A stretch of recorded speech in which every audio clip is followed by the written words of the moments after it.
ഈശോയിൽ സ്നേഹമുള്ളവരെ, ഈ ദിവസത്തിൻ്റെ എല്ലാവിധ ആശംസകളും പ്രാർത്ഥനകളും നേരുകയാണ്. യോഹന്നാൻ്റെ സുവിശേഷത്തിൻ്റെ 6-ാം അധ്യായം 71 വാക്യങ്ങളാണുള്ളത്. വളരെ ഗഹനമായിട്ട് നമ്മൾ അത് വളരെ മനസ്സിരുത്തി പഠിക്കേണ്ട ഒരു സുവിശേഷ ഭാഗമാണിത്. യോഹന്നാൻ്റെ സുവിശേഷം 6-ാം അധ്യായം. നിത്യജീവൻ്റെ അപ്പത്തെക്കുറിച്ച്, പരിശുദ്ധ കുർബാനയെക്കുറിച്ച് ഇത്ര വിശദമായിട്ട് പഠിപ്പിക്കുന്ന മറ്റൊരു സുവിശേഷ ഭാഗം ഇല്ല. നമ്മളത് പഠിക്കണം. ഈ ഭക്ഷണത്തിൻ്റെ കാര്യമാണല്ലോ. നമ്മളിപ്പോൾ ആരെങ്കിലും ഒരു കൂട്ടുകാരനെ കിട്ടിയാൽ നമുക്ക് ചായ കുടിക്കാൻ പോയാലോ? ഇല്ല, ഭക്ഷണത്തിലാണ് നമ്മളുടെ ബന്ധം സ്ഥാപിക്കുന്നത്. ഭക്ഷണം. അപ്പോൾ ഈശോ തൻ്റെ ശരീരം നമുക്ക് ഭക്ഷണമായിട്ട് തരികയാണ്. അപ്പോൾ ഈ ഭക്ഷണം ഇങ്ങനെ തരുമ്പോൾ പല പ്രതീകങ്ങളുമുണ്ട്. ഇപ്പോൾ ബേത്ലഹേം എന്ന വാക്കിൻ്റെ അർത്ഥം അപ്പത്തിൻ്റെ ഭവനമെന്നാണ്. അവിടെയാണ് ഈശോ ജനിച്ചത്. ഇനി പുൽത്തൊട്ടി എന്ന് പറഞ്ഞാൽ എന്താ? കാലുകൾക്ക് ഭക്ഷണം വയ്ക്കുന്ന സ്ഥലമാണ്. അവിടെയാണ് പിറന്നത്. എൻഫാറ്റിന് എന്ന് പറഞ്ഞ ഗ്രീക്ക് പദത്തിൻ്റെ അർത്ഥം ഭക്ഷണം വയ്ക്കുന്ന സ്ഥലം. ഇനി സത്രത്തിൽ അവർക്ക് സ്ഥലം കിട്ടിയില്ല.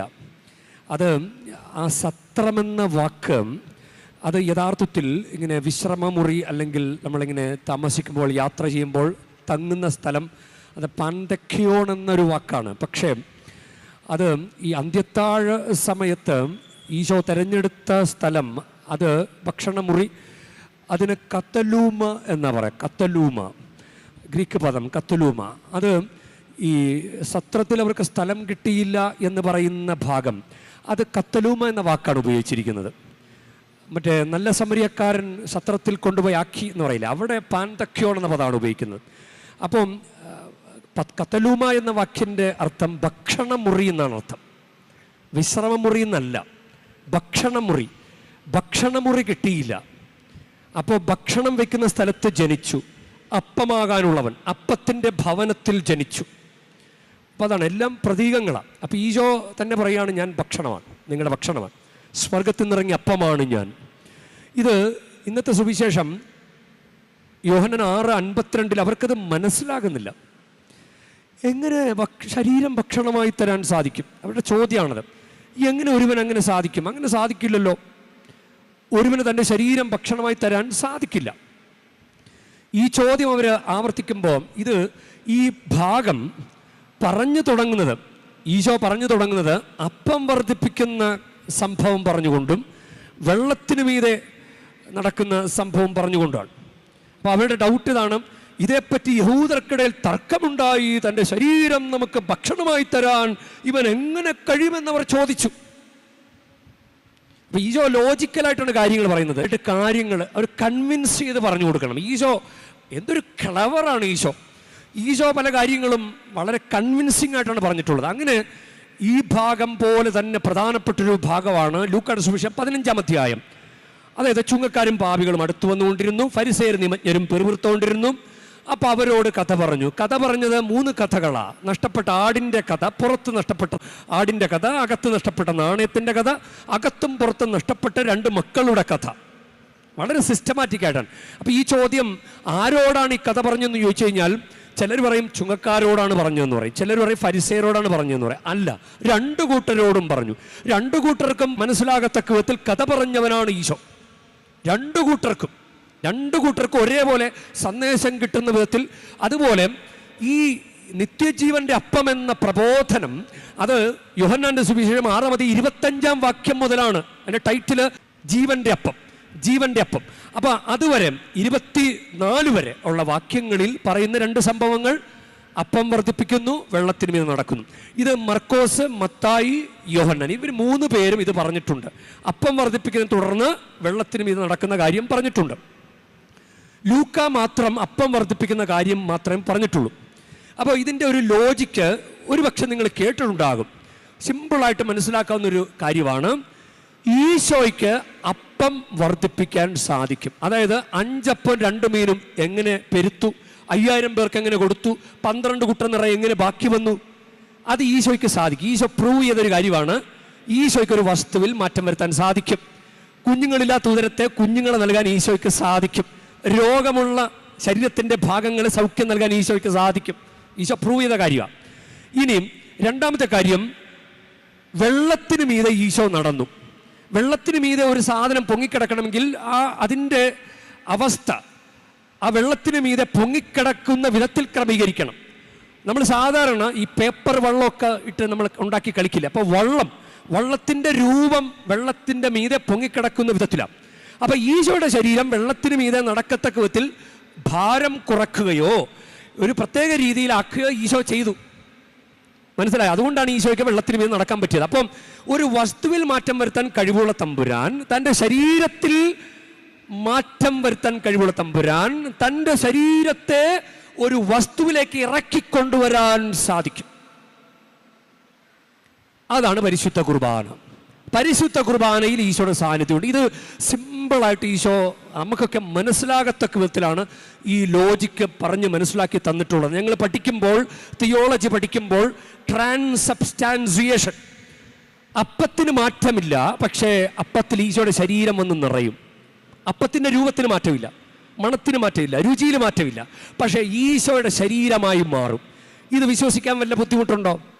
ഇതാണ് ഈശോ പറഞ്ഞത്. എന്നിട്ടാണ് ഈശോ 25-ാം വാക്യം മുതൽ, യോഹന്നാൻ 6:25 മുതൽ ഈ പ്രബോധനം ഇങ്ങനെ പറഞ്ഞുകൊണ്ടിരിക്കുകയാണ്. നമ്മൾ ഇന്ന് 52 മുതൽ 59 വരെയുള്ള വാക്യങ്ങളാണ് വായിച്ചു കേൾക്കുന്നത്. ഈശോ ഇങ്ങനെ പറഞ്ഞുകൊണ്ടിരിക്കുകയാണ്, ഞാനാണ് യഥാർത്ഥ ഭക്ഷണം. എന്നിട്ട് പറയാണ്, മരുഭൂമിയിൽ അവർ മന്ന ഭക്ഷിച്ച് അവർ മരിച്ചുപോയി, ഈ അപ്പം ഭക്ഷിക്കുന്നവർ മരിക്കുകയില്ല, നിത്യം ജീവിക്കും. ജീവന്റെ അപ്പമാണ്, ജീവൻ നൽകുന്ന അപ്പമാണ്. ഇത് ഒരു ശക്തിയായിട്ട് മാറും. അത് ഈ സുവിശേഷ ഭാഗത്തിൽ തന്നെ പറയുന്ന കാര്യമാണ്. എൻ്റെ ശരീരം ഭക്ഷിക്കുന്നവൻ അവനിലും ഞാൻ വസിക്കുന്നു. എന്തെന്നാൽ എൻ്റെ ശരീരം യഥാർത്ഥ ഭക്ഷണമാണ്, എൻ്റെ രക്തം യഥാർത്ഥ പാനീയമാണ്. എൻ്റെ ശരീരം ഭക്ഷിക്കുകയും എൻ്റെ രക്തം പാനം ചെയ്യുന്നവൻ എന്നിലും ഞാൻ അവനിലും വസിക്കുന്നു. ജീവിക്കുന്നതിനാ പിതാവ് എന്നെ അയച്ചു, ഞാൻ പിതാവ് മൂലം ജീവിക്കുന്നു. അതുപോലെ എന്നെ ഭക്ഷിക്കുന്നവൻ ഞാൻ മൂലം ജീവിക്കും. ഇത് സ്വർഗത്തിൽ നിന്നിറങ്ങി വന്ന അപ്പമാണ്. പിതാക്കന്മാർ മന്ന ഭക്ഷിച്ചു എങ്കിലും മരിച്ചു. അതുപോലെ അല്ല ഈ അപ്പം, ഇത് ഭക്ഷിക്കുന്നവർ എന്നേക്കും ജീവിക്കും. ഇപ്പോൾ ഇന്ന് ഞാൻ ഈ കുർബാനയ്ക്ക് വരുമ്പോഴും ഞാൻ ഈ ഇവിടുത്തെ ദുരാചാരങ്ങളെക്കുറിച്ച് അനൗൺസ്മെൻറ്റ് കൊടുക്കാറുണ്ട്.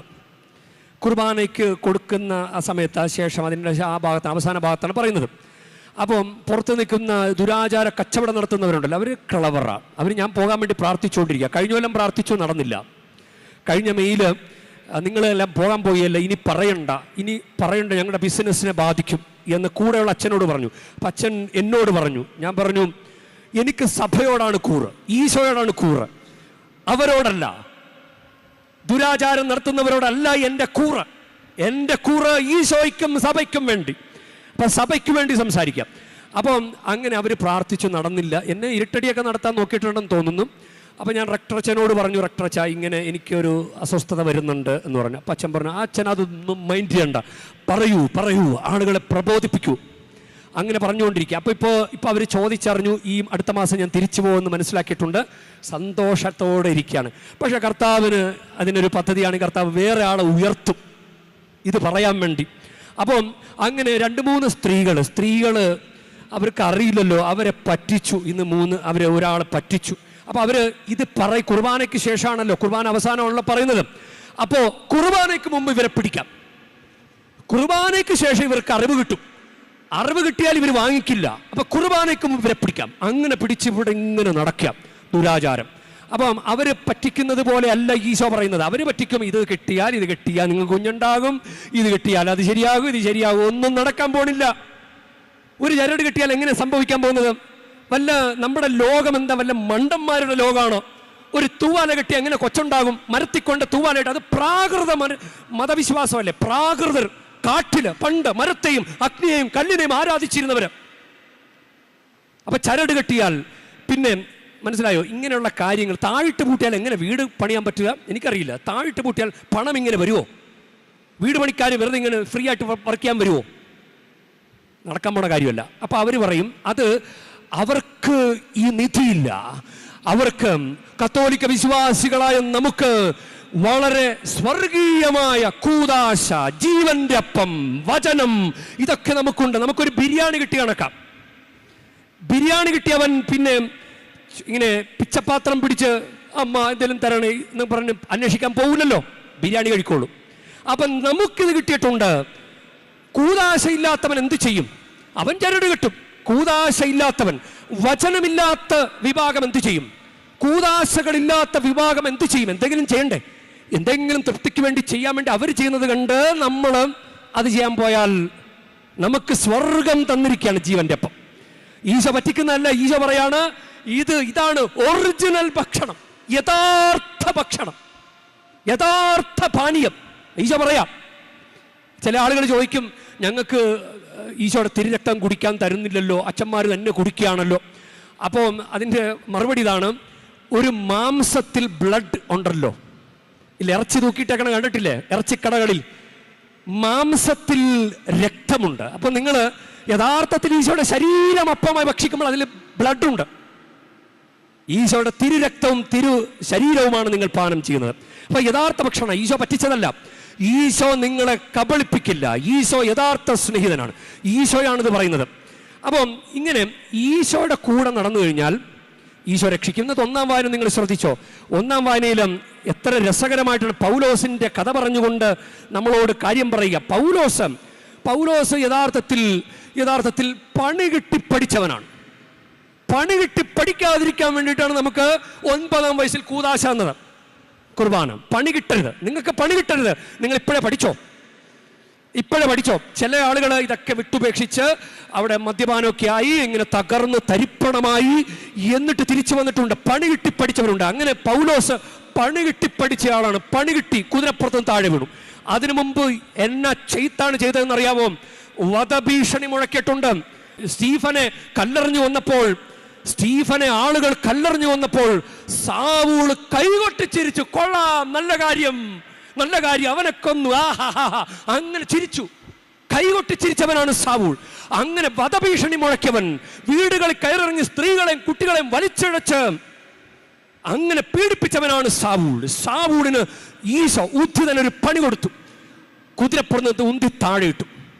കാഴ്ച പോയി.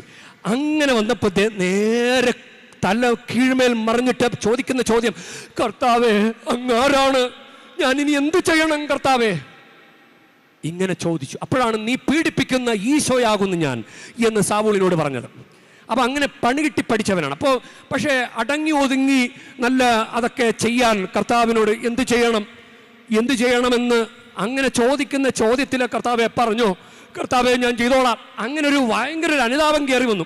അനുതാപം വന്നപ്പം പിന്നെ കർത്താവ് അങ്ങ് ഏറ്റെടുത്തു. അനനിയാസിനെ വിട്ടു. അനനിയാസിനോട് പറയാണ്, ദേ ഒരുത്തൻ സാവൂൾ അവിടെ പ്രാർത്ഥിച്ചുകൊണ്ടിരിക്കുകയാണ്. 3 ദിവസം ഉപവാസം പ്രാർത്ഥിച്ചുകൊണ്ടിരിക്കുകയാണ്. അപ്പൊ അനനിയാസ് പറയാണ്, കർത്താവേ, അവൻ അങ്ങയുടെ സഭയെ പീഡിപ്പിച്ചതാണ്, അങ്ങേക്കറിയാവോ വല്ലതും? അതങ്ങനെ പറഞ്ഞു കൊടുക്കുക. അനനിയാസ് പറഞ്ഞു, കർത്താവേ, അവിടുത്തെ വിശുദ്ധർക്കെതിരായി അവൻ ജെറൂസലേമിൽ എത്രമാത്രം തിന്മകൾ പ്രവർത്തിച്ചിട്ടുണ്ടെന്ന് വളരെ പേരിൽ നിന്ന് ഞാൻ കേട്ടിട്ടുണ്ട്.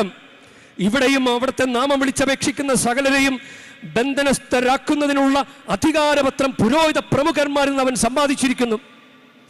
കർത്താവ് പറഞ്ഞു, കർത്താവിന്റെ കൂടെ നിൽക്കുന്നവരെ കർത്താവ് റെക്കമെൻഡ് ചെയ്യും. അപ്പൊ കർത്താവ്, നീ പോ, ഞാൻ നിന്നോട് പറഞ്ഞെന്താ? അവനെ ഞാൻ വിജാതിയരുടെയും രാജാക്കന്മാരുടെയും ഇസ്രായേൽ മക്കളുടെ മുമ്പിൽ എൻ്റെ നാമം വഹിക്കാൻ തെരഞ്ഞെടുത്ത പാത്രമാണവൻ. നാമം വഹിക്കാൻ, യേശു എന്ന പേര് വഹിക്കാൻ തെരഞ്ഞെടുത്ത പാത്രമാണ്. ഈശോ സാവൂളിന് വേണ്ടി പറഞ്ഞു, പ്രിയ ദൈവവൈതലേ, ഈശോയെ കൗദാശ്യമായിട്ട് സ്വീകരിച്ചിട്ട് ഈശോയെ വഹിച്ചുകൊണ്ട് നടക്കാൻ തെരഞ്ഞെടുക്കപ്പെട്ടവരല്ലേ ഇത്? നമ്മൾ ഓരോരുത്തരും ഈശോയെ കൗദാശികമായിട്ട് വഹിച്ചുകൊണ്ട് നടക്കാൻ വിളിക്കപ്പെട്ടവരാണ്. ഈ അന്ധൻ ജന്മന അന്ധൻ, അത് 9-ാം അധ്യായത്തിലാണ് യോഹന്നാന്റെ സുവിശേഷം. അപ്പം അവൻ അങ്ങനെ സൗഖ്യം കിട്ടിക്കഴിഞ്ഞപ്പോൾ ആരാണെന്നൊക്കെ ചോദിക്കുമ്പോൾ അവൻ പറയാണ്, യേശു എന്ന പേരുള്ള മനുഷ്യനാണ് എന്നെ സുഖപ്പെടുത്തിയത്. ഇങ്ങനെ പറഞ്ഞു അവൻ്റെ മാതാപിതാക്കൾ അവരെ പുറത്താക്കുമെന്ന് പേടിച്ചിട്ട് അത് അവനോട് പോയി ചോദിക്കുക, അവനറിയാമല്ലോ. ഇങ്ങനെ പറഞ്ഞു ഈ അന്ധൻ, നിങ്ങളും അവരുടെ ശിഷ്യരാകാൻ ആഗ്രഹിക്കുന്നോ എന്നൊക്കെ ചോദിക്കുന്ന ഭാഗങ്ങളുണ്ട്. അപ്പോൾ ഇവനെ പുറത്താക്കി. അങ്ങനെ കുറേ സംസാരം കഴിയുമ്പോൾ ഈ സൗഖ്യം കിട്ടിയ അവനെ അവർ പുറത്താക്കിയപ്പോൾ അത് യോഹന്നാന്റെ സുവിശേഷം 9:35 വാക്യമാണ്. അവർ അവനെ പുറത്താക്കിയെന്ന് കേട്ടു. യേശു കേട്ടു. അവനെ കണ്ടപ്പോൾ യേശു ചോദിച്ചു, അങ്ങനെ ഈശോ വരിക, അതായത് ഈശോയ്ക്ക് വേണ്ടി സംസാരിച്ചവനെ പുറത്താക്കിയെന്ന് ഈശോ കേട്ടപ്പോൾ ഈശോ അവിടെ വന്നു. മനസ്സിലായോ? ഈശോയ്ക്ക് വേണ്ടി ജീവിക്കാനും ഈശോയ്ക്ക് വേണ്ടി സാക്ഷ്യം വയ്ക്കാനും ദൈവം നിന്നെ തിരഞ്ഞെടുത്ത് വെച്ചിരിക്കുക. നീ ഈശോയ്ക്ക് വേണ്ടി ജീവിക്കാൻ തയ്യാറായാൽ ഈശോ നിന്റെ കാര്യം പൂർണ്ണമായിട്ടും ഏറ്റെടുക്കും. നിന്റെ കൂടെ ഈശോയെ നിർത്തുക. അങ്ങനെ അനനിയാസ് വന്നു, കൈവച്ചു, പരിശുദ്ധാത്മാവ് നിറഞ്ഞു, മാമോദീസ സ്വീകരിച്ചു, ഭക്ഷണം കഴിച്ചു, ശക്തി പ്രാപിച്ചു, ഈശോയെ പ്രഘോഷിക്കാൻ തുടങ്ങി. 20-ാം വാക്യത്തുമ്പോൾ 1-ാമത്തെ വാക്യം, കർത്താവിൻ്റെ ശിഷ്യരുടെ നേരെ നടപടി 9:1 വധഭീഷണി ഉയർത്തിക്കൊണ്ടിരുന്നു എന്ന് എഴുതിയ വചനം 20-ാം വാക്യമെത്തുമ്പോൾ സിനഗോഗുകളിൽ യേശു കർത്താവാണെന്ന് ഏറ്റുപറഞ്ഞ ഒരു 19 വചനത്തിൻ്റെ അകലേ ഉള്ളൂ.